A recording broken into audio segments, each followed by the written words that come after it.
TV Shop Business voltando do intervalo, hoje entrevistando o nosso querido Damásio Evangelista de Jesus, mais conhecido como Professor Damásio, e hoje estamos falando sobre o PLS 236, que é a reforma do nosso Código Penal. Para dar uma fechada nesse assunto, vai muito longe ainda essa discussão, existe uma briga de vaidades, uma competição muito grande ali, os ânimos acirrados? Eu creio o seguinte, que esse projeto que está no Congresso Nacional não vai para frente e não será aprovado. Não sendo aprovado, ele será escondido, ficará... Na gaveta, literalmente. Anos e anos. E, note bem, eu não acredito que temos necessidade de um Código Penal.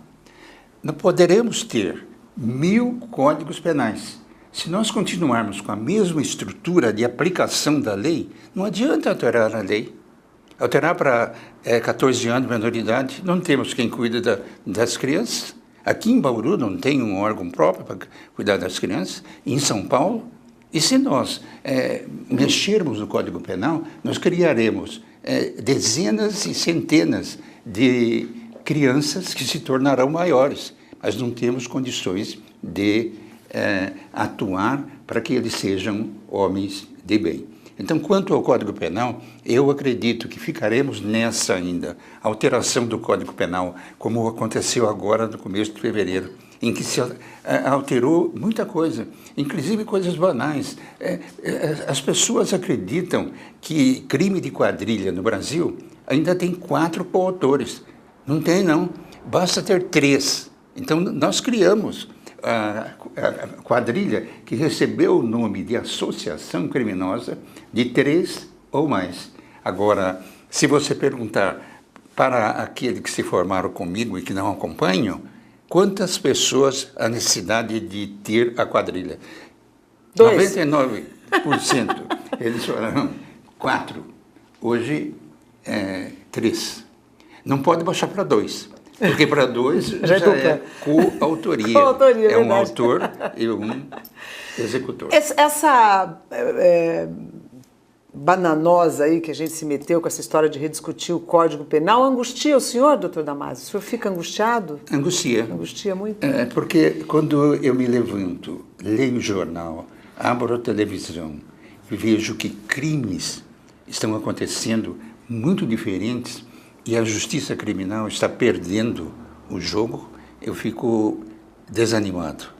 Muitas vezes me dá vontade de largar, de estudar direito penal e ir plantar banana ou nas cuidar margens dos seus flamingos. Ou cuidar de eventuais flamingos.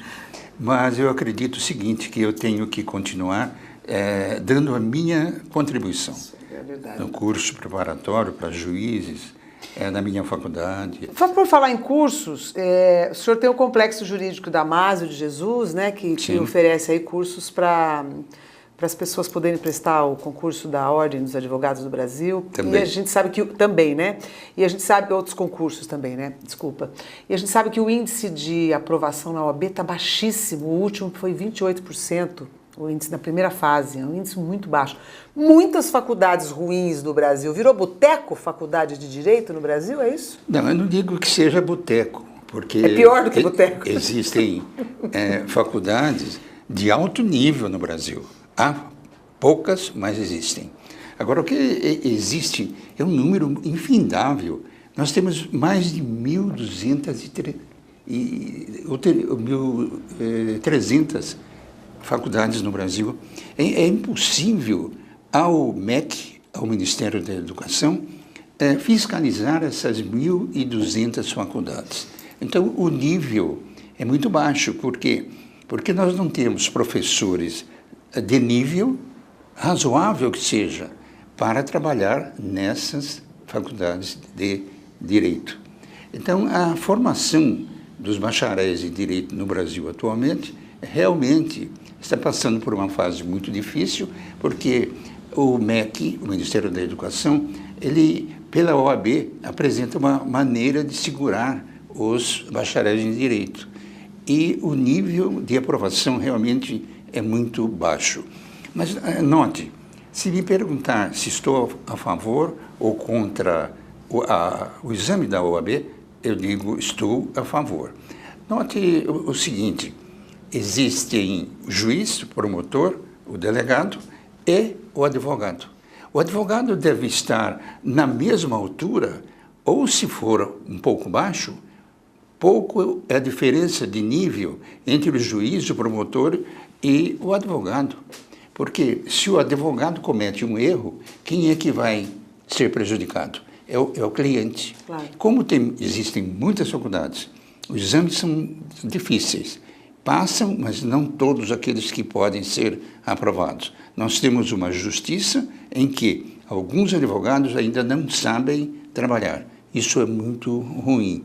Assim como o médico, o engenheiro, nós temos que ter na advocacia membros importantes para dar a cada um o que ele merece.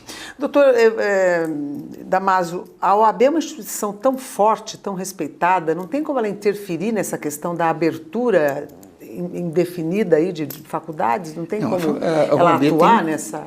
Tem funcionado. Já vi casos em que a OAB é contrária à instituição de uma nova faculdade. E lhe confesso o seguinte, quando eu estava colocando em vigor ou na prática a minha faculdade, o parecer da OAB de São Paulo foi contrário à minha faculdade, porque eles, da comissão, diziam que era demais já o número de faculdades e mais uma viria tornar o mercado saturado. Então eu acredito o seguinte, que o exame da OAB é importante e creio que deveria existir exame para engenheiros e médicos também. Para jornalista também devia, viu? Para jornalista também. Agora o jornalismo vai na contramão, né, da qualificação, né, fechando aí as faculdades, inutilizando os diplomas de jornalismo, isso é um absurdo. Exato. Agora, eu dei um parecer contra a questão de o jornalista só poder trabalhar quando tem um curso superior. Entendo que não é bem assim. Não. A faculdade de jornalismo é importantíssima. Você estuda psicologia de massa, claro. Você estuda sociologia, antropologia. Você vai lidar com veículo de massa, como é que você não vai conhecer essas teorias básicas? Claro. Não tem sentido Mas isso. note bem que na função do jornalista há determinados funcionários que são ótimos e que não cursaram nenhuma faculdade. Doutor Damasio, eu vou ter que contradizer o senhor, porque eu conheço um monte de bandido que ficou estudando o Código Penal na cadeia e saiu de lá muito melhor do que muito advogado. Exatamente. Deixa eu fechar o assunto. Pois não.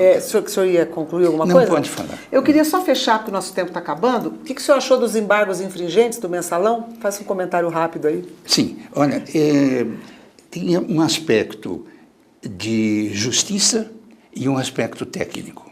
Nesse caso, eu seria, ao contrário do ministro Celso de Mello, eu seria contrário aos embargos infringentes.